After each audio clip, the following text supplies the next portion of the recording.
Ranjith sir, നമ്മുടെ നടൻ കൃഷ്ണകുമാറിൻ്റെ മകളൊരു ഓണ്ടർപ്രണറാണ്. അവരുടെ എന്തോ പൈസ പോയിന്നോ വന്നു അക്കൗണ്ടിൽ ഇട്ടായിരുന്നു കണ്ടില്ലെന്നോ എന്തൊക്കെയോ പറഞ്ഞ പരിപാടികൾ കാണുന്നുണ്ടല്ലോ. എന്താണ് ശരിക്കും സത്യാവസ്ഥ? ഇത് ഉണ്ടല്ലോ, ഇത് നമുക്ക് ദിയ കൃഷ്ണയ്ക്ക് മാത്രം സംഭവിച്ചിട്ടുള്ള പരിപാടി ഒന്നല്ല. കാലങ്ങളായിട്ട് കേരളത്തിലെയും ലോകത്തിലെയും ബിസിനസ്സുകാർ, പ്രത്യേകിച്ചും ചെറിയ ബിസിനസ്സുകാർ അനുഭവിക്കുന്ന ഏറ്റവും വലിയ പ്രശ്നമാണ്. കാരണം ഇവർ ബിസിനസ് ഉണ്ടാക്കാനും ബിസിനസ്സിൽ സ്റ്റോക്ക് ചെയ്യാനും മാർക്കറ്റ് ചെയ്യാനും ഒക്കെ ലക്ഷങ്ങൾ ചെലവഴിക്കും. പക്ഷേ ഈ വരുന്ന ലക്ഷങ്ങൾ പ്രിസർവ് ചെയ്യാനുള്ള ഒരു സിസ്റ്റംസും ഇവരുണ്ടാക്കില്ല. അവിടെയാണ് പ്രശ്നം. ഇപ്പോൾ ഞാൻ വളരെ സിമ്പിളായിട്ട് പറഞ്ഞാൽ, ഇപ്പോൾ ഇവർ കമ്മലിൻ്റെ മാലയുടെ ഒക്കെ ബിസിനസ്സാണല്ലോ ചെയ്യുന്നത്, ഇമിറ്റേഷൻ ജ്വല്ലറിയൊക്കെയാണ്. ഇപ്പോൾ നമ്മളൊരു 100 കമ്മൽ മേടിച്ചു എന്ന് വിചാരിച്ചു. ഈ 100 കമ്മൽ മേടിച്ചാൽ ആ 100 കമ്മലിൻ്റെ ആ ഒരു രജിസ്റ്റർ നമ്മൾ കീപ്പ് ചെയ്തിട്ടുണ്ടാവല്ലോ, അല്ലെങ്കിൽ ഒരു സോഫ്റ്റ്വെയറിൽ നമ്മൾ ആ 100 കമ്മൽ എന്ന് നമ്മൾ. അപ്പോൾ ഒരാൾ സാധനം മേടിച്ചു കഴിഞ്ഞാൽ അവിടുന്ന് 100 കമ്മൽ 2 കമ്മൽ മേടിച്ചു കഴിഞ്ഞാൽ ഓട്ടോമാറ്റിക്കലി ആ സ്റ്റോക്കിൽ ഒരു കുറവ് സംഭവിക്കണം. ഇത് സംഭവിക്കാനായിട്ട് ഇന്ന് ഒരുപാട് ടെക്നോളജിക്കൽ പരിപാടികളുണ്ട്. അപ്പോൾ വളരെ ഈസി ആയിട്ട് ഓട്ടോമാറ്റിക്കലി ഒരു സെയിൽ നടക്കുമ്പോൾ തന്നെ സ്റ്റോക്കിൽ അവിടെ കുറവ് കാണിക്കും. മാത്രമല്ല, എത്ര സ്റ്റോക്ക് ആകുമ്പോഴാണ് ഓട്ടോമാറ്റിക്കലി റീ ഓർഡർ പോകേണ്ടത് എന്നുള്ളത് അടക്കം ഒരു ഡാഷ്ബോർഡിൽ. നമ്മളിപ്പോൾ ഇവർ പറയുന്നു ഗർഭിണി ആയതുകൊണ്ട് മാറിയെന്ന് തോന്നുന്നു.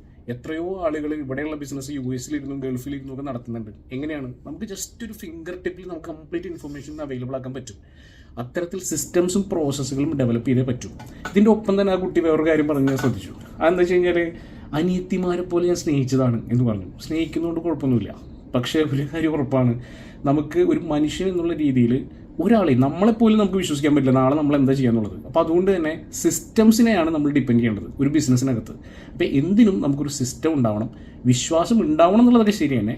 പക്ഷെ അത് റിക്രൂട്ട് ചെയ്യുമ്പോൾ കൂടി ശ്രദ്ധിക്കണം. റിക്രൂട്ട്മെൻറ്റിൽ പ്രശ്നം ഉണ്ടായിട്ടുണ്ടാവും. കാരണം എന്താ വെച്ചാൽ ഇവരുടെ ഒന്നും ബാക്ക്ഗ്രൗണ്ട് അത്ര പ്രോപ്പർ ആയിരിക്കണം നിർബന്ധമില്ല.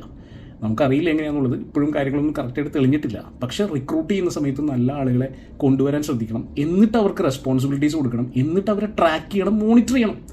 എല്ലാ ദിവസവും നമ്മൾ ഈ ഇൻവെന്ററി ചെക്ക് ചെയ്യണം. എല്ലാ ദിവസവും പറ്റുവാണെങ്കിൽ ഫിസിക്കൽ സ്റ്റോക്ക് പീരിയോഡിക്കലായിട്ട് ചെക്ക് ചെയ്യണം. എത്ര ഫിസിക്കലി ഉണ്ട്, സിസ്റ്റത്തിൽ മാത്രം കണ്ടാൽ പോരല്ലോ, ഫിസിക്കലി എത്ര സ്റ്റോക്ക് ഉണ്ട് എന്നുള്ളതും പീരിയോഡിക്കലി ചെക്ക് ചെയ്യണം.